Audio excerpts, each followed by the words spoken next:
அனைவருக்கும் வணக்கம். நான் இன்னைக்கு எம்எல்ஏ பதவி ஏற்றிருக்கேன்னா அதுக்கு வந்து முதல் காரணம் தலைவர் தளபதி விஜய் அவர்கள். அவர் கொடுத்த வாய்ப்பும், அண்ணன் பொதுச்செயலர் கொடுத்த வாய்ப்பும், நம்ம மாவட்ட செயலர் எஸ்.என். சதீஷன் அவர் கொடுத்த வாய்ப்பும் தாங்க. அதுக்கப்புறம் மக்கள் வந்து இந்த வாய்ப்பு எனக்கு கொடுத்த வாய்ப்பை நான் கரெக்டாக மக்கள்கிட்ட போய் ஓட்டு கேட்டு எல்லா நிர்வாகிகளும் இரவு பகல் பாராமல் உழைச்சிருக்காங்க. மக்கள் வந்து பணத்தை வந்து இந்த தடவை ஒதுக்கிட்டாங்க. அந்த பணம் வந்து தோத்துருச்சு இந்த எலெக்ஷன்லைங்க. எல்லாரும் பார்த்துருப்பீங்க. தளபதி கொடுத்த திட்டங்களும் தளபதி மேலே வச்சிருந்த நம்பிக்கையும் மாற்றமும் எதிர்பார்த்து மக்கள் எங்களை நம்பி வாக்களிச்சிருக்காங்க. ஒரு 10 நாள் என்னென்ன பிரச்சனை போச்சு அப்படிங்கிறது உங்க எல்லாத்துக்கும் தெரியும். என்னென்ன பிரச்சனை தளபதி சந்திச்சாருன்னு உங்களுக்கு தெரியும். எல்லாத்தையும் மீறி மக்களோட நம்பிக்கையில ஜெயிச்சு வந்திருக்காருங்க. இன்னைக்கு நான் அங்கிருந்து இங்க வந்ததுக்கு அப்புறம் மக்களுக்கு என்னென்ன செய்யணுங்கிறது மட்டும் தான் எனக்கு யோசிச்சுட்டு இருந்தேன். ஏன்னு கேட்டா பணம் கொடுத்தவங்களை எல்லாம் தோக்கடிச்சு நமக்கு ஒரு வாய்ப்பு கொடுத்துருக்காங்க மக்கள். கலெக்டர்கிட்ட போனாங்க. இன்னைக்கு ஃபர்ஸ்ட் வந்தோடனே நம்ம கலெக்டரை போய் மீட் பண்ணோம். கலெக்டர் மேடத்திட்ட வந்து நம்ம பழைய பஸ் ஸ்டாண்டில் வந்து டவுன் பஸ் போகணுங்கிற கோரிக்கையை முதல்ல வச்சிருக்கேன் நான் மக்களுக்காக. ஒரு வாரத்துக்குள்ள இந்த பிரச்சனை முடிஞ்சிருங்க. பஸ் உள்ள வந்து போற மாதிரி எல்லாம் ரெடி பண்ணிடலாம் பேசியாச்சு. அதுக்கப்புறம் ஜிஹெச்ல வந்து ஃபர்ஸ்ட் எய்ட் பண்ற அளவுக்கும் என்ன பண்ணணுமோ அதுக்கும் பேசியிருக்கோம். ஒரு நாட்களில் வந்து மீட்டிங் போட்டு டிஸ்கஸ் பண்றதுக்கு எல்லாம் பிளான் பண்ணியிருக்குங்க. மீதி என்னென்ன மக்கள்லாம் குறை வச்சிருக்காங்களோ எல்லாத்தையும் நோட் பண்ணி வச்சிருக்காங்க. ஒரு வாரம் கழிச்சு எல்லா ஏரியாவுக்கும் போயிட்டு அங்கங்கே ஆஃபீஸர்ஸ் எல்லாம் கூட்டிகிட்டு போயிட்டு என்னென்ன சின்ன பேசிக் பிரச்சனை, லைட்டு, ரோடு, சின்ன பிரச்சனைகள்லாம் இமீடியட்டாக என்னென்ன முடிக்க முடியுமோ அதுக்கெல்லாம் பிளான் பண்ணிட்டு இருக்கு. நம்ம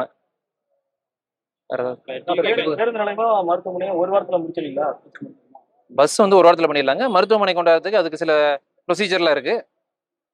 வரும் நாட்களில் வந்து அது என்னென்னங்கிறது பிளான் பண்ணிட்டு பண்ணிக்கலாம். முதலமைச்சர் உங்களுக்கு நீங்க எம்எல்ஏ பதவியேற்றதுக்கு அப்புறம் வந்து நீங்க பொறுப்பா இருக்குன்னு என்னென்ன உங்களுக்கு அறிவுரைலாம் கொடுத்துருக்கு? யாரும் தவறு செய்யக்கூடாதுன்னு சொல்லிட்டு இல்லை, நீங்களே மீடியாவில் பார்த்துருப்பீங்க. தவறு செஞ்சா இமீடியட்டா நடவடிக்கை எடுக்கப்படும் இருக்காரு. அந்த எண்ணங்கள் இருந்தா எரேஸ் பண்ணிடணும்னு சொல்லியிருக்காருங்க.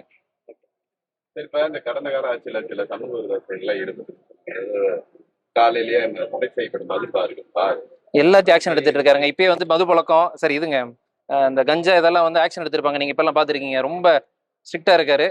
அது பெண்கள் பாதுகாப்புல மும்முரமா இருக்காங்க. எந்த தப்பு நடக்கூடாதுன்னு சிசிடிவி கேம் பல விஷயங்கள் இருக்கு. நடவடிக்கை எடுப்பீங்க, எல்லாம் டிஸ்கஸ் பண்ணிட்டு இருக்காங்க. வரும் நாட்கள்ல வந்து எல்லாம் ஆக்ஷன் எடுப்பாங்க. தேர்தல் வாக்குறுதிக்கு நாமக்கல் வந்து பாதுகாப்பு ஆர்வம்.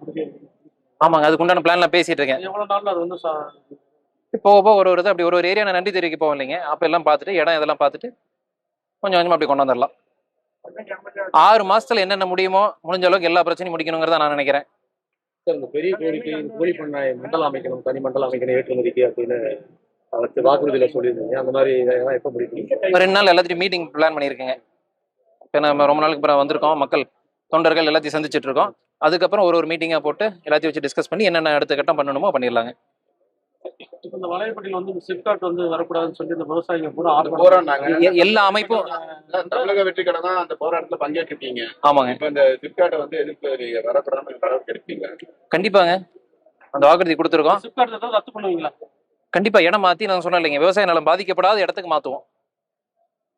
அதுல வந்து உறுதியா இருக்கும், எந்த பிரச்சனையும் இல்லை. அந்த அமைப்பெல்லாம் கூப்பிட்டு பேசியிருக்காங்க.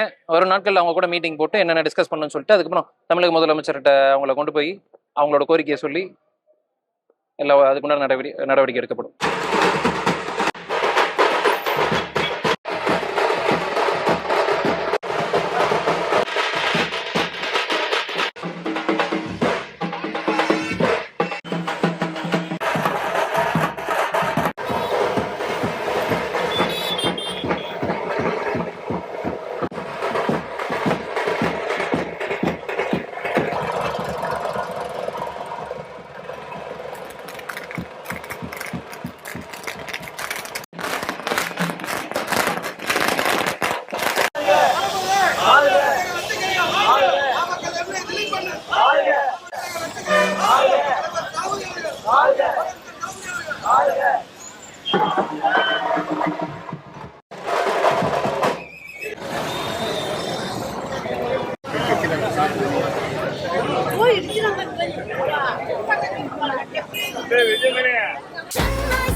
Chennai Silks in Mega